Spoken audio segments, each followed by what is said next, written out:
आपल्या सगळ्यांना माहितीच आहे की गेले 3 दिवस राज्याचे मुख्यमंत्री आदरणीय देवेंद्रजींच्या नेतृत्वाखाली उद्योग विभाग, MMRDA, सिडको असं शिष्टमंडळ दावोसला गेलेलं होतं आणि आजपर्यंतच्या इतिहासातला 15,70,000 कोटीचे MOU हे दावोसमध्ये आम्ही करण्यामध्ये यशस्वी झालो।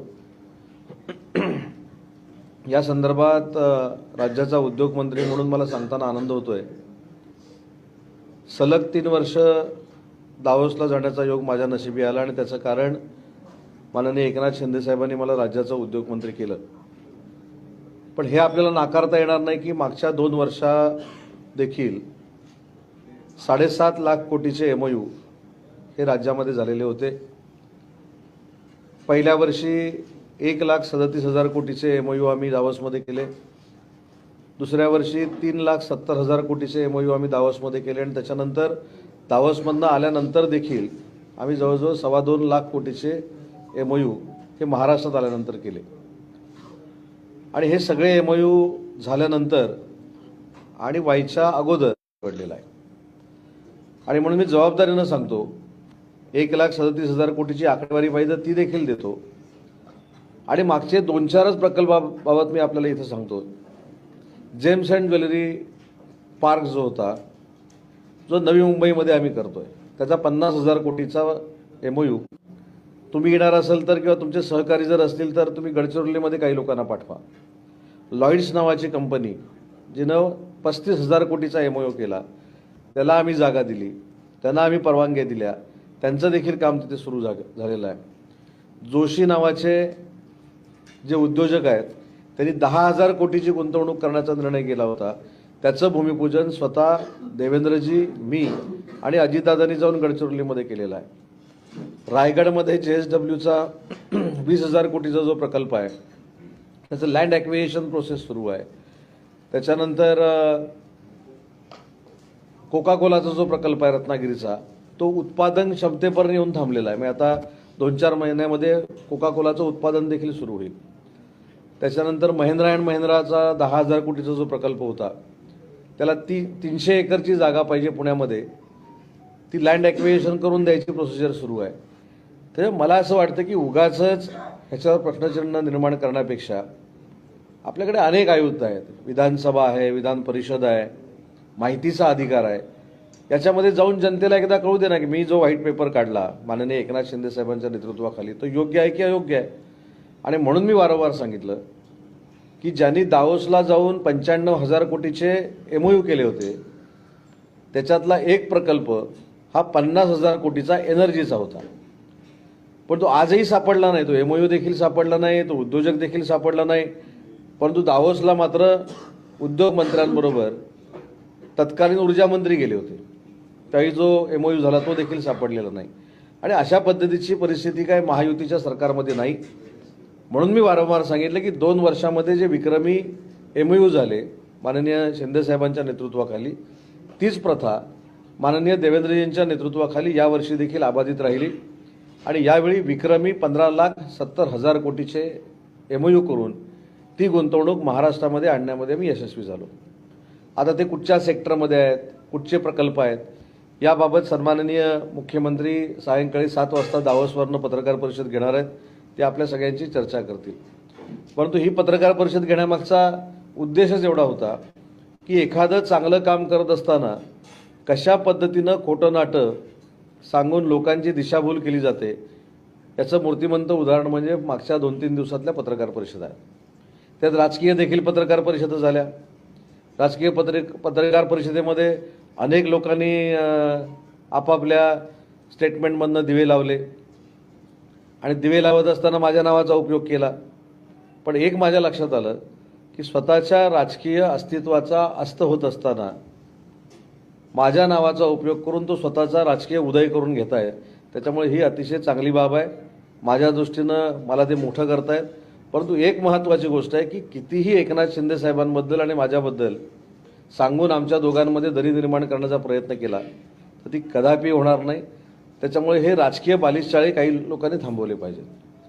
मी वारंवार सांगतोय की उद्यापासून, उद्या त्याचा मुहूर्त आहे रत्नागिरीत, उद्यापासूनच जे आम्हाला पक्षाच्या निष्ठा शिकवतात, जे आम्हाला पक्षाबद्दल सांगतात, त्यांच्यासोबतच काम करणारी नेते मंडळी आता सांगतात की खऱ्या अर्थानं जर शिवसेना कुठची असेल, बाळासाहेबांच्या विचाराची शिवसेना कुठची असेल, तर ज्या शिवसेनेचे मुख्य नेते एकनाथ शिंदे साहेब आहेत तीच शिवसेना खरी आहे.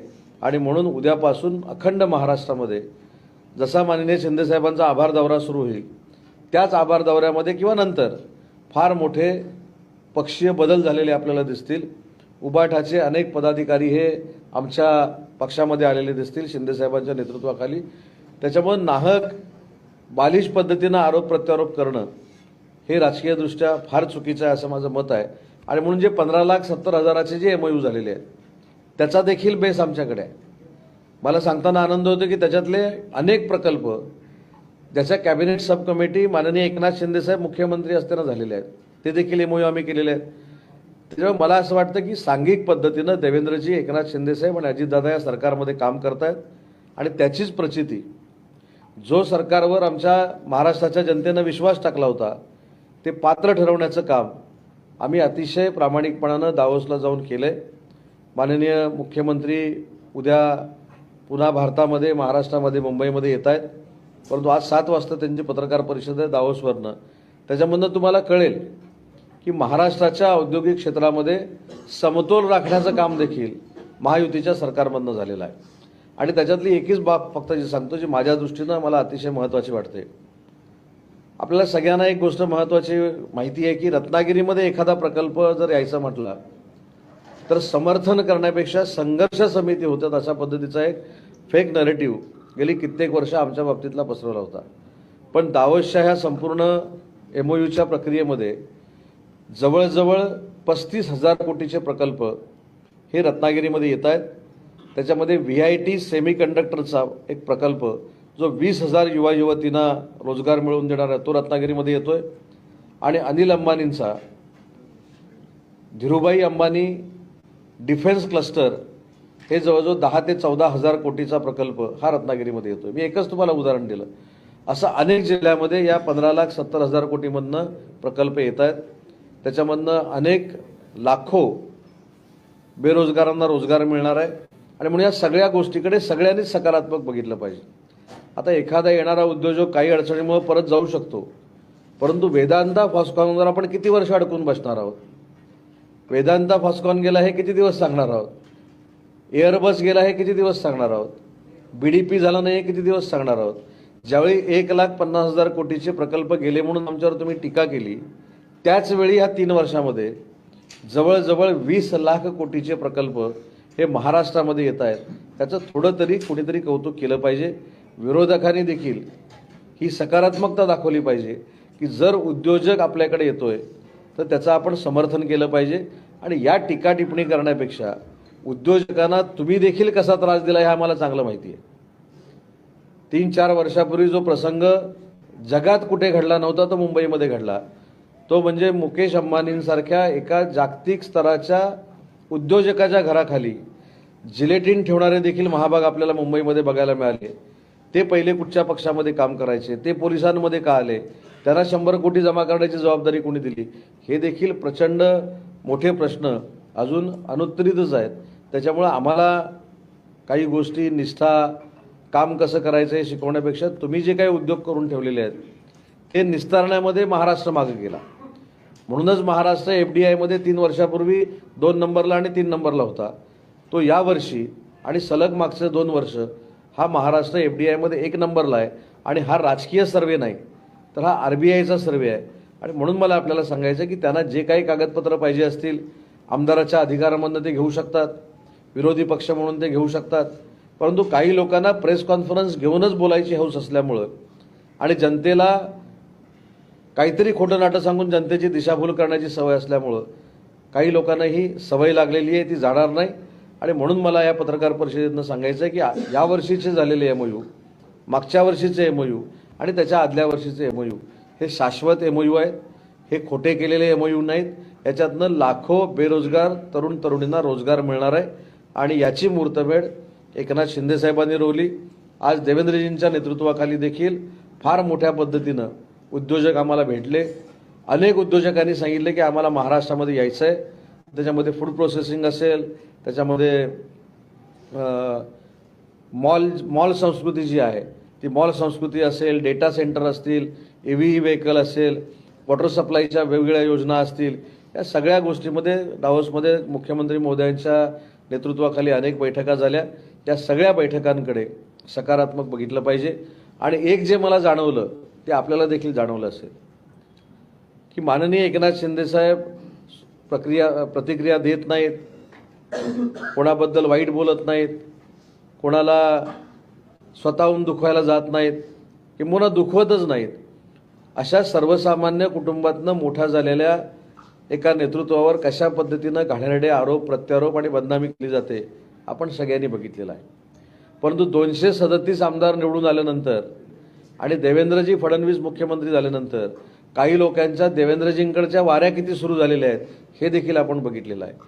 ह्याची उत्तरं जनतेला द्यावी लागणार आहेत. ज्या देवेंद्रजींना एकतर तू राहशील नाहीतर मी राहीन अशा भाषेमध्ये भाषणं केली गेली, अतिशय कौटुंबिकरित्या देखील बदनाम करण्याचा काही लोकांनी प्रयत्न केला, ते आज देवेंद्रजींच्या इतके जवळ जात आहेत की त्यांना देखील कळून चुकलेलं आहे की आता महायुतीशिवाय पर्याय नाही. परंतु हीच महायुती एकनाथ शिंदे साहेबांच्या नेतृत्वाखाली 2.5 वर्षापूर्वी होती हे देखील ते विसरलेले आहेत. आणि म्हणून राजकारणासाठी राजकारण करण्यापेक्षा विधायक गोष्टी आणि महाराष्ट्राला पुढे नेणाऱ्या ज्या गोष्टी होत आहेत त्याचं समर्थन विरोधकांनी देखील केलं पाहिजे. ही खरी महाराष्ट्राची राजकीय संस्कृती आहे.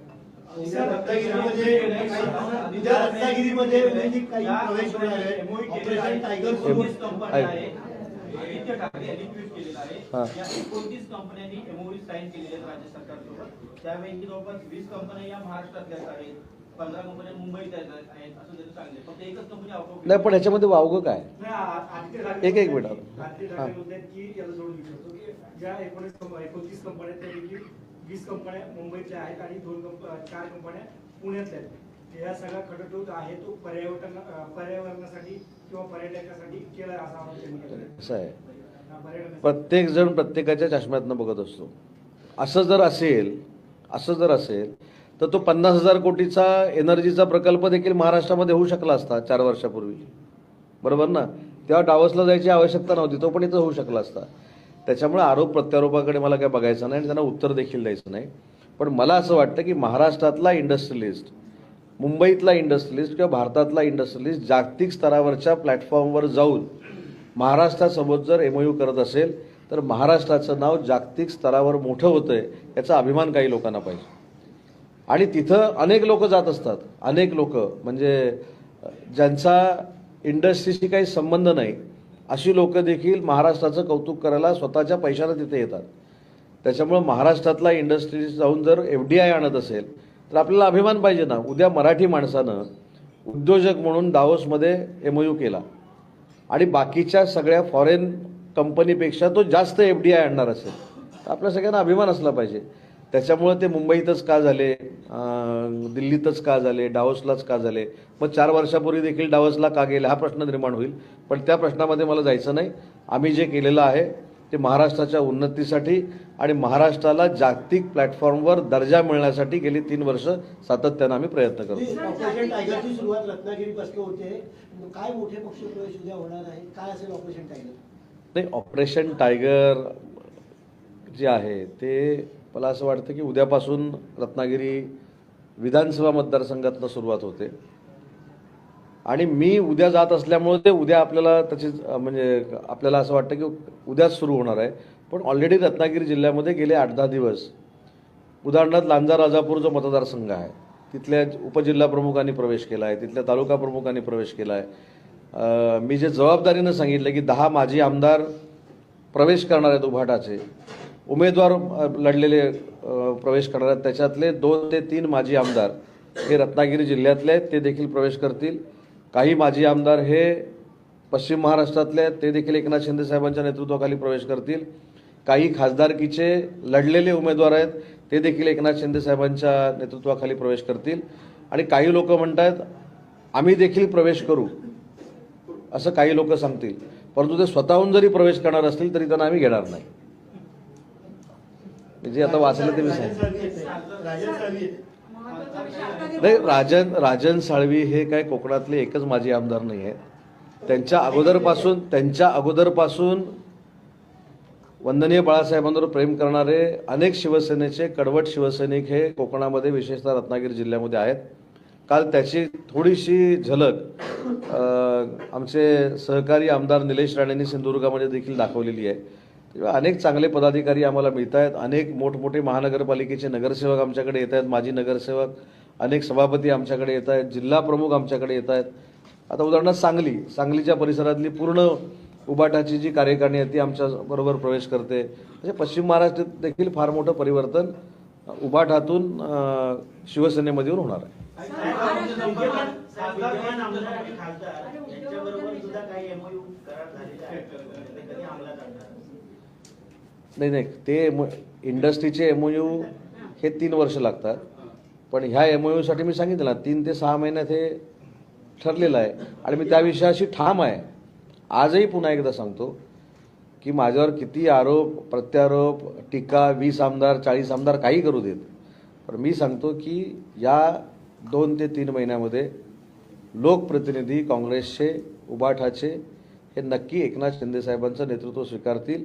आणि मी जो काल सांगितलेला आकडा जो आहे तो अतिशय परफेक्ट आहे. आणि त्याची सुरुवात माजी आमदारांपासून होणार आहे, कारण काही टेक्निकली अडचणी असल्यामुळं. त्याच्यानंतर तुमच्या लक्षात येईल की मी बोललेलं खरं आहे की खोटं आहे. राजकीय मारामाऱ्या किती होते, पण नेहमी तुम्ही जेव्हा दावोस असेल किंवा पक्षी गुंतवणूक काढायला जेव्हा आपला चेहरा म्हणून आपण जातो, ते जे वाद होत असतात, तुम्ही व्हाईट पेपर काढला त्याच्याबद्दल ते बोलत नाही आणि वारंवार अशा होणाऱ्या तक्रारी, ह्याच्यामुळे महाराष्ट्राच्या प्रतिमेला इमेजला धक्का लागतो. ती थांबण्यासाठी काय म्हणजे कायम नेहमी नक्कीच महाराष्ट्राच्या औद्योगिक प्रतिमेला धक्का लागतो. शेवटी उद्योजकांना देखील अतिशय राजकीय वातावरण देखील स्वच्छ लागतं. त्या राजकीय वातावरणामुळं कुठं उद्योगांना त्यांच्या अडचण होऊ नये ही त्यांची प्रामाणिकपणाची भावना असते. पण त्यांच्या देखील आता काही गोष्टी अंगवळणी पडलेल्या आहेत. आता ही व्यक्ती टीका करणार म्हणजे करणार हे त्यांना माहिती आहे. पण महायुतीचं सरकार आल्यापासून उद्योजकांना आणि उद्योगांना संरक्षण देणारं हे सरकार आहे. म्हणून 15,70,000 कोटीचे प्रकल्प महाराष्ट्रामध्ये आले. त्याच्यामध्ये ते कितीही जरी बोलले तरी त्याचा काही फरक आमच्यावर देखील पडणार नाही. आणि उद्योजकांना देखील माहिती आहे आपल्याला जर उद्योग करायचा असेल चांगल्या पद्धतीनं इन्सेंटिव्ह पाहिजे असेल तर कुठच्याही परिस्थितीमध्ये आम्हाला महाराष्ट्रामध्येच जावं लागेल. आणि आता उद्योग विभागाचा परत प्रश्न विचारला म्हणून मी सांगतो. आपल्याला माहिती असेल की 2 वर्षापूर्वी मैत्री कायदा आम्ही आणला. मैत्री कायदा आणला म्हणजे उद्योजकाला सोयीस्कररित्या सगळ्या परमिशन्स मिळाल्या पाहिजेत. हे पहिलं पारदर्शक कायदा जर कुठं झाला असेल तर तो महाराष्ट्रामध्ये झाला. आणि ते आता पोर्टलमध्ये आम्ही कन्वर्ट करतो. त्याच्यामुळे एखाद्या अधिकाऱ्याकडे अर्ज केल्यानंतर तो अर्ज अधिकाऱ्याकडे किती दिवस थांबलेला आहे आणि का थांबलेला आहे याची उत्तरं देखील अधिकाऱ्यांना आमच्या द्यावी लागणार आहेत. त्याच्यामुळे अजून सोयीस्कर करून उद्योजकांना आम्ही सोयीसुविधा निर्माण करतोय.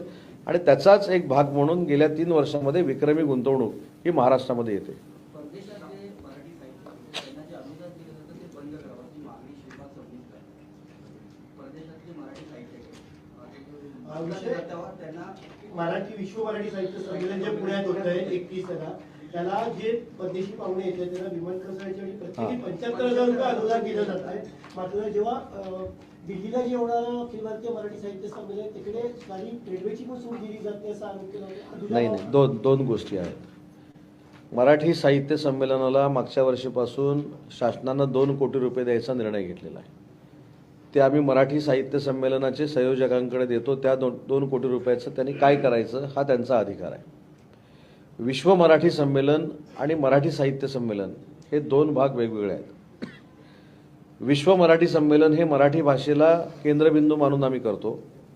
आणि जे परदेशामध्ये आपली मराठी लोक तिथे गेलेली आहेत, तिथे साहित्यामध्ये काम करतात, तिथे मराठी शाळा चालवतात, आपली मराठी भाषा तिथे वाढवण्याचा प्रयत्न करतात.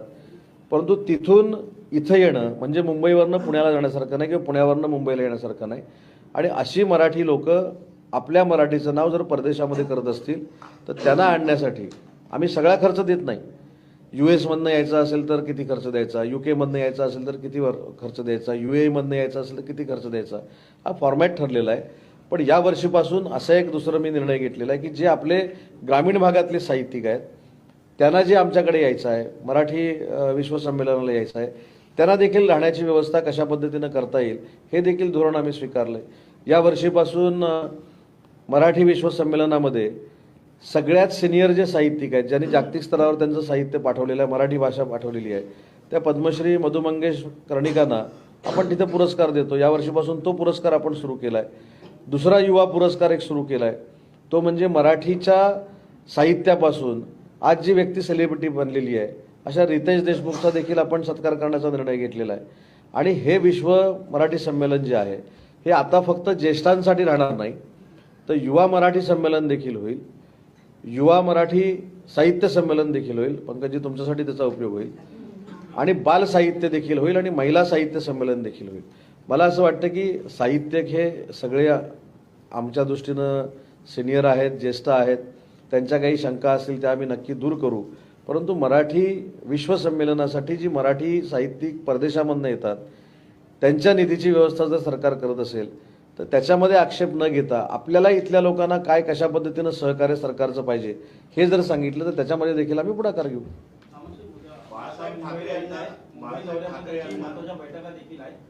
पक्षप्रवेशासंदर्भात काही महत्वाची बोलणी चर्चा त्याच्यासोबत होणार असतं, कारण इतर पक्षाचे खासदार मोठ्या संख्येने यायचे असेल त्याबद्दल जी तांत्रिक अडचण आहे ती दूर करण्यासंदर्भात नाही, मला असं वाटतं की खासदार आमदार ज्या ज्या पक्षात येणार आहेत त्या नेत्यांशी ती चर्चा होईल ना. मग आता शिवसेनेमध्ये जर लोकप्रतिनिधी येणार असतील तर माननीय एकनाथ शिंदे साहेबांना अमित शाह साहेबांना विचारायची काय आवश्यकता आहे असं मला काय वाटत नाही, कारण शेवटी शिवसेना पक्ष वाढणार आहे आणि तो डायरेक्टली इनडायरेक्टली वाढल्यानंतर त्याचा बेनिफिट हा महायुती म्हणून दिल्लीमध्ये देखील होणार आहे. त्याच्यामुळे तांत्रिक बाबी ज्या काय असतील त्या चर्चा होतील नाही होतील मला माहीत नाही, पण त्या तपासूनच काही लोक शिंदेसाहेबांबरोबर येतील. पण तोपर्यंत माजी आमदार, त्यांचे पदाधिकारी, त्यांचे जवळचे, त्यांचे डावे उजवे हे आल्यानंतर तुमच्या लक्षात येईल ना की ए माणूस आला म्हणजे ह्याची सुरुवात बी न केलेली आहे, तुमच्या लक्षात येईल. आज रात्री 12 वाजल्यापासून मुंबईतल्या सगळ्या पद जे त्याच्या नियुक्त्या स्थगित केल्या जाणार आहेत. नवीन नियुक्तीची प्रक्रिया सुरू होणार आहे. कशी प्रक्रिया असेल? उद्यापासून मुंबईतली सगळी पदं तात्पुरती स्थगित होणार. नाही, मला असं वाटतं की ही प्रोसिजर अख्ख्या महाराष्ट्रामध्ये देखील होऊ शकते, कारण आजपासून सभासद नोंदणीला सुरुवात होते आणि ही सभासद नोंदणी झाल्यानंतर निवडणुकीची प्रक्रिया देखील होऊ शकते.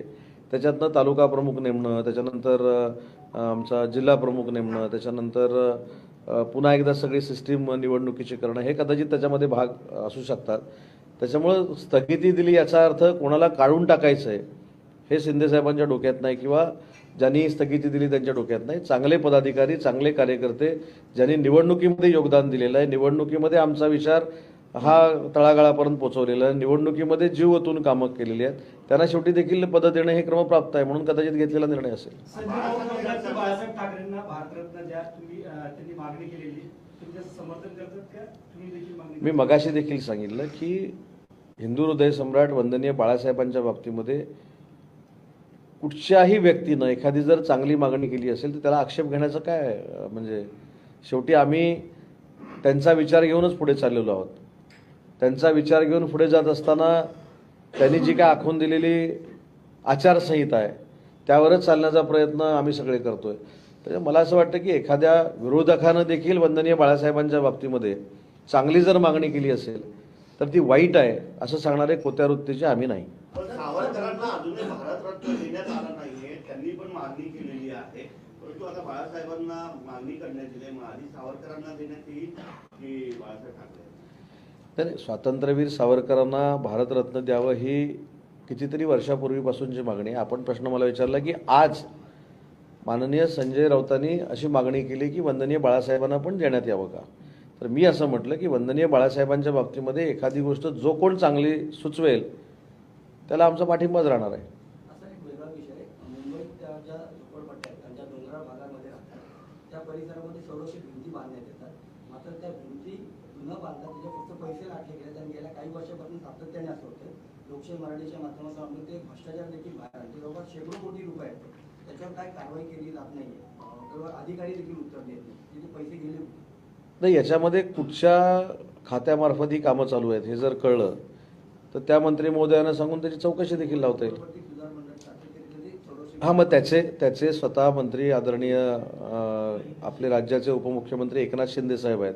जर आपल्याकडे तशी माहिती असेल आणि आपण शिंदे साहेबांकडे दिली तर नक्की ते उपमुख्यमंत्री म्हणून त्या खात्याचे मंत्री म्हणून कारवाई करतील. बांगलादेशी महिलांवर कारवाई होते,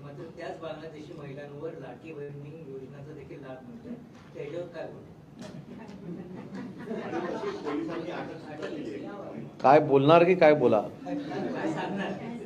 नाही, बांगलादेशी घुसखोर जे आहेत, मी आता 2-4 दिवसापासून मी बघतोय तो कोण सापडलेला जो आहे सैफ अली खानच्या शहजाद, तो पण बांगलादेशी आहे असं. तर ही जी बांगलादेशी प्रवृत्ती इथं वाढीला लागलेली आहे ती ठेचली पाहिजे या मताशी आम्ही देखील सहमत आहोत. परंतु आता तुम्ही जो प्रश्न विचारलाय त्याच्यामध्ये खरोखरच बांगलादेशी महिला आधी आहेत काय बघावं लागेल ना. आता मी आज काहीतरी स्टेटमेंट करायचो आणि त्याच्यामधनं परिणाम ज्या लाडक्या बहिणींना आम्ही बेनिफिट्स देतोय त्याच्यावर व्हायचा, असं होऊ नये. त्याच्यामुळे बांगलादेशींच्या बाबतीतली भूमिका, मी रत्नागिरीतलं पण तुम्हाला उदाहरण सांगतो की एका ठिकाणी अशा पद्धतीचा दाखला देण्याचा ज्यावेळी प्रयत्न केला तेव्हा मी पोलिसांना सांगितलं की जी व्यक्ती आहे त्याच्यावर कडक कारवाई झाली पाहिजे, कारण ही प्रवृत्ती आपल्याकडे वाढता कामा नये. इन्वेस्टमेंट जो हुआ है दावोस में, उसको लेकर सवाल उठाए जा रहे हैं कि ये महाराष्ट्र में अगर कंपनियां हैं तो दावोस में जाकर क्यों एग्रीमेंट और एमओयू किए जा रहे हैं? नहीं, ये दावे प्रतिदावे तो हर साल होते रहते हैं क्योंकि हमारी पार्टी भी मौजूद है, यानी सवाल पूछ रही है, दिखाने का ये सब प्रयास है. 4 साल पहले ये लोग भी गए थे, तब जो एनर्जी का एमओयू हुआ था वो भी महाराष्ट्र की था. ना वो इंडस्ट्रियलिस्ट मिल रहा है ना वो एमओयू दिखाई दिया है. इसलिए आरोप प्रत्यारोप करने से पहले ये सोचना चाहिए कि महाराष्ट्र की इंडस्ट्री की अगर ग्रोथ हो रही हो तो सबको संभाल के सबने इकट्ठा आके ये सब करना चाहिए. क्योंकि दावोस में इस साल जो 15,70,000 करोड़ के एमओयू हुए हैं, वो इन्वेस्टमेंट जब महाराष्ट्र में आएगी तो बेरोजगारी में जो युवा युवती है उनको भी रोजगार मिलेगा. ये सब ध्यान में रख के पत्रकार परिषद या प्रेस कॉन्फ्रेंस लेना चाहिए. हर बार एकनाथ शिंदे साहब के नेतृत्व में हम सब काम कर रहे हैं इसलिए दावे प्रतिदावे करना, आरोप करना, ये अच्छी बात नहीं है. ये जो इन्वेस्टमेंट इस साल हमने यहाँ लाई है इसकी शुरुआत 2 साल पहले हुई थी. माननीय एकनाथ शिंदे साहब जब महाराष्ट्र राज्य के मुख्यमंत्री थे तब पहले बरस में ही हमने रिकॉर्ड ब्रेक एमओयू किए थे, दूसरे बरस में भी रिकॉर्ड ब्रेक एमओयू किए थे. और वही परंपरा माननीय देवेंद्र जी के नेतृत्व में आज भी हमने आबादित रखी है. और आज 15,70,000 करोड़ के हमने एमओयू किए है. उसका पूरा विश्लेषण मेरे ख्याल से शाम 7 बजे खुद मुख्यमंत्री देवेंद्र जी दावोस से करने वाले हैं. आपको सब इन्फॉर्मेशन मिलेगी कि हर एक सेक्टर में क्या क्या इन्वेस्टमेंट आई है और कहाँ कहाँ आई है.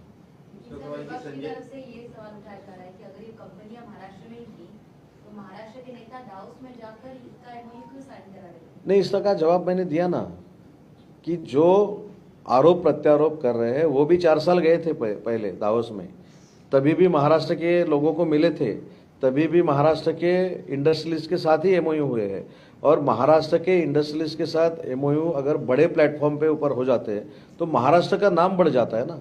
और महाराष्ट्र के इंडस्ट्रियलिस्ट ने वर्ल्ड इकोनॉमिक फोरम में जाके अगर एमओयू किए हैं तो महाराष्ट्र का नाम बड़ा किया है. संजय राउत कह रहे हैं कि बाला साहब को जो है भारत रत्न देना चाहिए. बाला साहब को पसंद नहीं था, ढोंग करने वालों को वो जूते मार के भगा दे देते. नहीं, किसके बारे में बोले ये? वो बाला संजय राउत नहीं.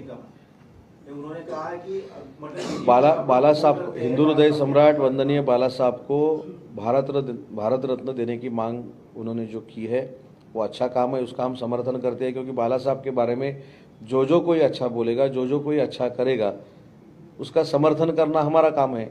लेकिन आगे वो क्या बोले, वो क्या, उनका कहने का मतलब है कि जो लोग बाला साहब का नाम लेते हैं, चाहे बीजेपी के नेता हो या जहाँ मोदी जी से लेकर तमाम नेताओं ने ट्वीट किया, तो उनका कहना था कि उनका प्रेम फर्जी है, दिखावा है. बाला साहब को ऐसा दिखावा फर्जी जो रवैया था वो ठीक मतलब पसंद नहीं था, ऐसे लोगों को जूते मार के भगा देते थे. तो आप लोग जो बाला साहब बराबर है ना, बराबर है. मेरे ख्याल से मणिशंकर अय्यर बराबर है ना, उनका कहना बराबर है. इसलिए मैंने पूछा कि किसने किससे कहा है. मणिशंकर अय्यर ने जब स्वतंत्रवीर सावरकर के बारे में गलत बोला था तब बाला साहब ने जूते से ही मारा था.